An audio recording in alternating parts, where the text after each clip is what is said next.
Okay, now we're going to welcome the Stahls, Allison and Tony, her dad, to speak about Allison's accessible three-person CILA.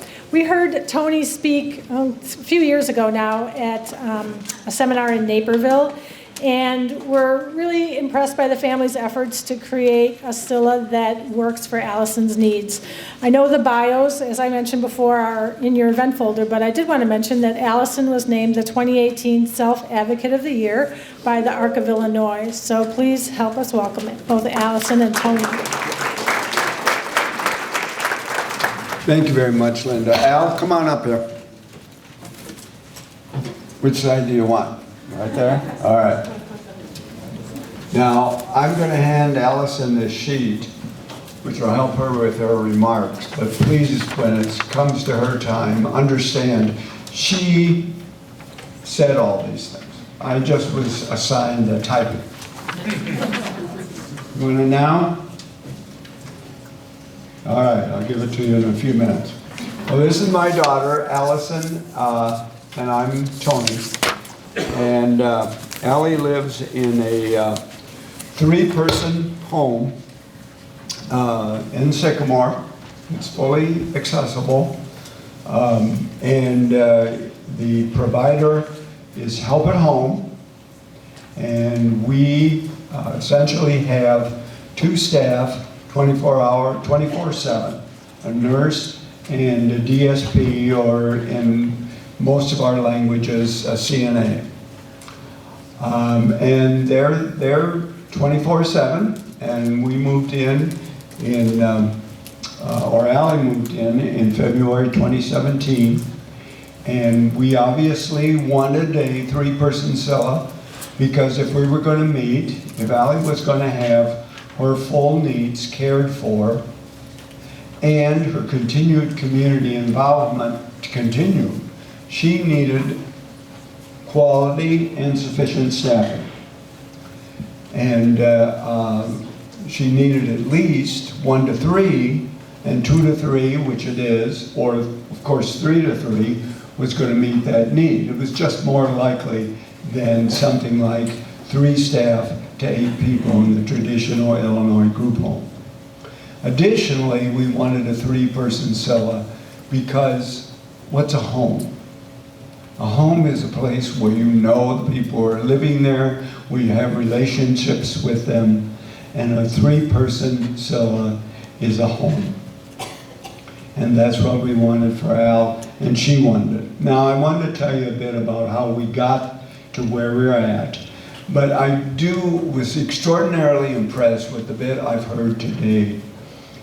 First of all, much of what I'm going to say at this point, how we got to a three-person CILA, repeats what other people have said. But what they have said is so important. So if I repeat it, I think that's good. I don't know where a lot of the parents are today, where you are at, and as some folks have said, your journey. But know the items, know the pointers that our speakers are telling you, because they're critical. Also, I'm extraordinarily impressed and a bit blown away by how much things have progressed in just the last 5 or 6 years. When I see the folks from our communities talking about getting together in the winter of 2014, 2015, wait a minute, we got our letter in April of 2014. And that later that month, Allison got Laura Miller to pound on the desk in Springfield to get things rolling. And they've been rolling for her and rolling for many people since. So things have developed a lot, and that's great. And I think things will continue to develop. So grab these ideas, move forward. You forgot the person. We'll get to her later. Hold on. Okay. Allison likes to interrupt me, so. Let's see, where am I at? Okay, these are just general pointers. First, do some research, get some knowledge, find out your rights, then decide what you want. There are many possibilities. There are possibilities to meet your needs. Decide what you want, and then make a commitment to it. This is what I'm going to get. And then have the faith and belief in yourself and in your family and in your child, because I know this young lady was a big part in getting what we wanted. Have faith you can get it, and persevere. It won't always be a good day, but there are good days. Persevere. Go out and get allies. There are many, many, many people who will work with you. You might find a basket or 20 or 100 baskets in your own community, like it sounds like our communities have done.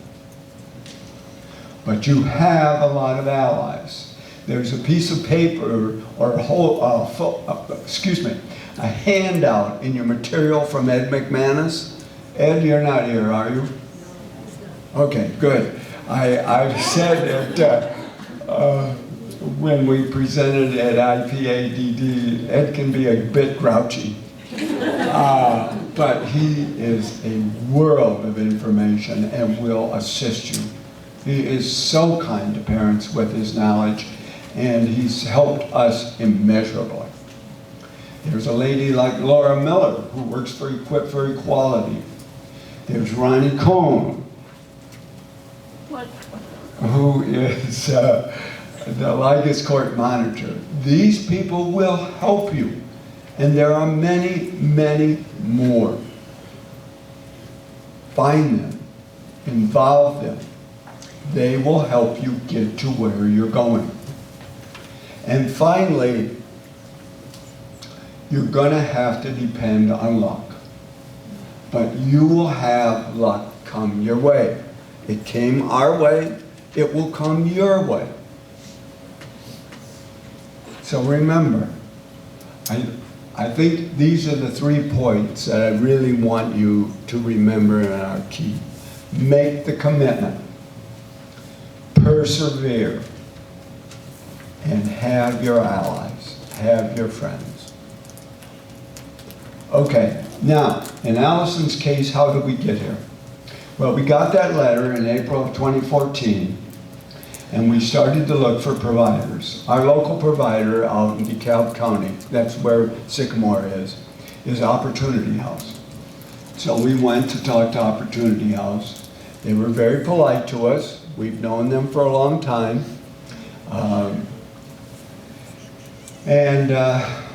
Shortly after, we started to talk with them at the kitchen table one dinner. Allison looked at me and said, "Dad, Opportunity House doesn't want me." And she was right. But we kept looking.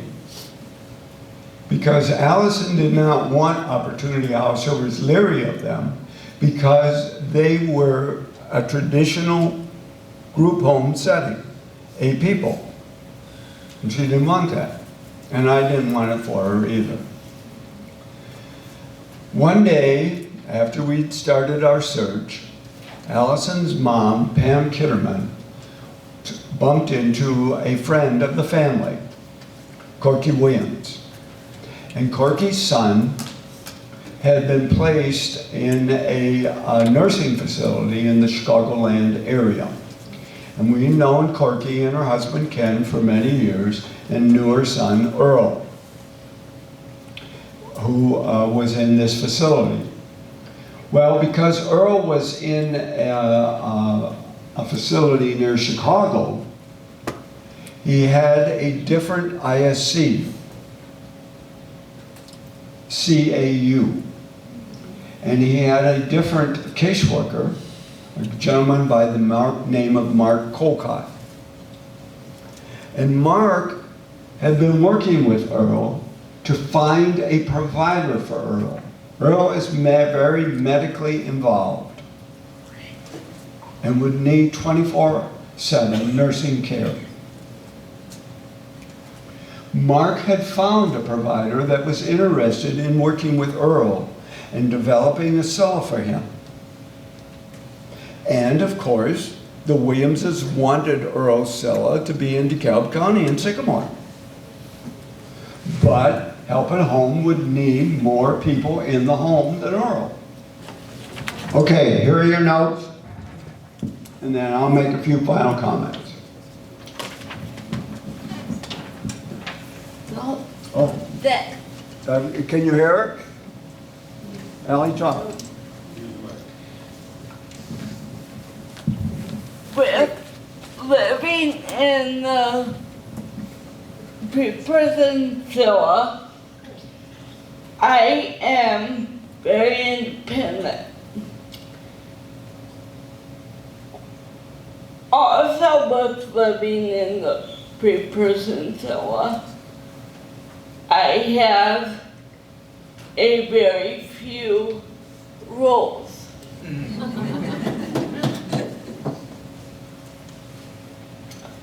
Also, with living in the three-person CILA, I can go out in the community as I please. I have 2 cars. The Help at Home car that takes the three of us out, and then I have a van that also my parents and my stepbrother uses to transport me. I live close to my parents, 8 minutes and 3 minutes away. I like my staff sometimes.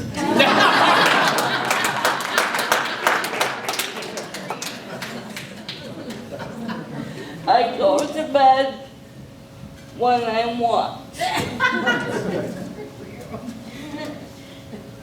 My home is not a group home because it doesn't have as many people.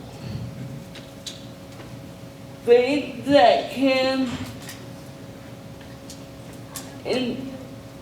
improve in my home.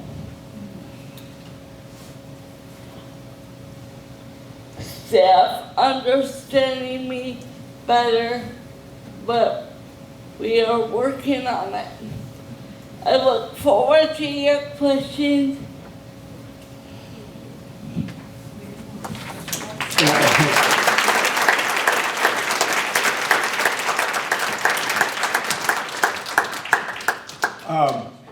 I want to just chat briefly about Help at Home and them being the provider and your child working in a CILA, living in a CILA. Let me flip over to my notes here.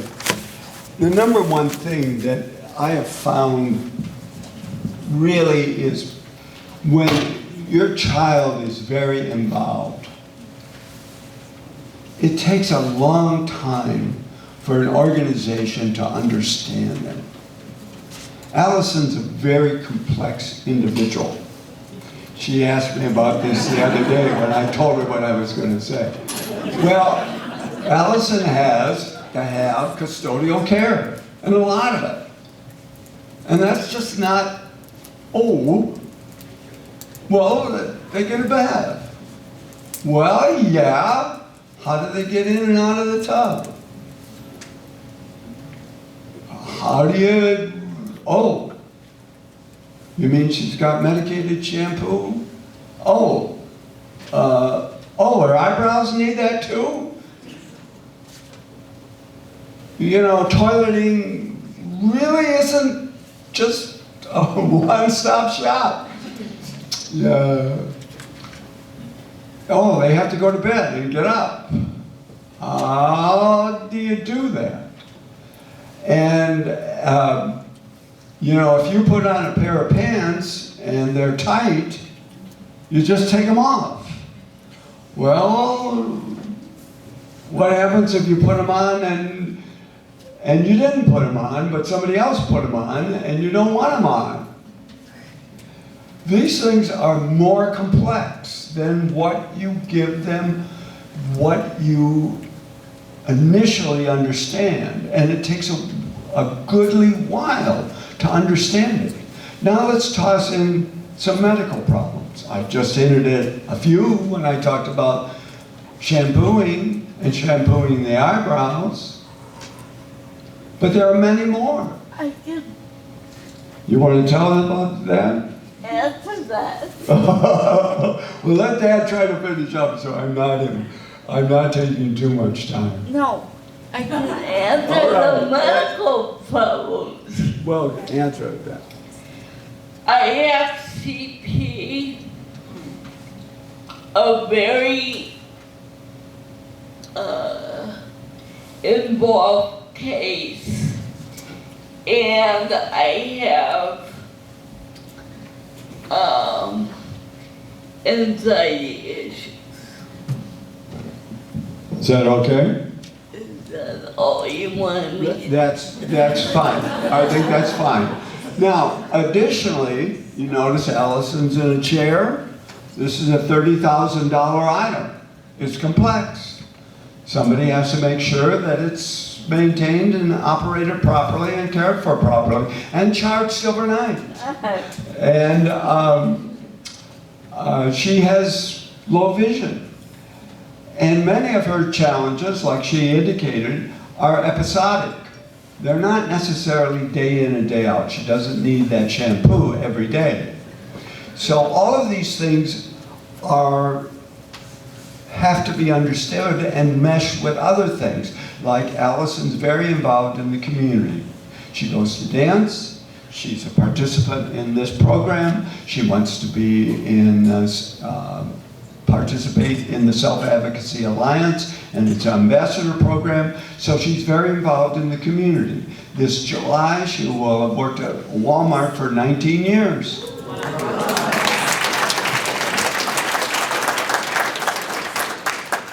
So Help at Home had to understand these things, and it was very, very difficult for them. But I think it would be very, very difficult for any provider. It takes time. And a quick example is in the end of June last year, Allison's van that she mentioned for the house broke down. And it was going to take 5 days to get fixed. So on a Friday, we did emergency transportation in the other vehicle that Allison has. And I called Help at Home at about 4 o'clock that afternoon and asked them what were their plans, because it looked like the vehicle wouldn't be fixed for another 4 or 5 days. And they basically said to me, well, they'll just have to stay at home. I paused and I said, no. Allison goes to work on Monday. She'll be at work. We don't have a way to take her. Well, there are many different ways to get a van to take her. One is you could rent one. And then I gave 2 or 3 other examples. And their response to me was, well, you know, every other CILA we've ever worked at, if we had a problem like this, the residents just stayed at home. I said, she will get to work on Monday and be transported as needed over the weekend. The supervisors were very upset that they had to work till 8 o'clock that night getting a rental vehicle, but they did. Now, all of that is not to lambast Help at Home, but is to point out the reality of a provider and the need that the person living there is going to have advocates. And that advocacy for the person living in the home will have to be strong in the first few years. So I think I probably run over, and I apologize, but we can take questions as anybody might have. And I'm going to let Allie hold this. You want to hold it? No. Does anybody have questions for Tony or Allison?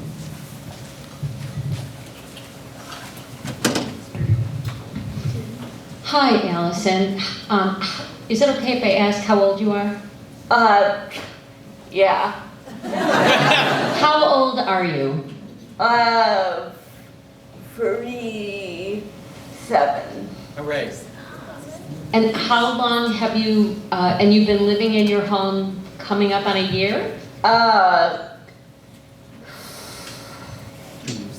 2 years. 2 years, okay, thank you so much. Any other questions? Wow, great inspiration for all of us, Allison. Congratulations. Thank you.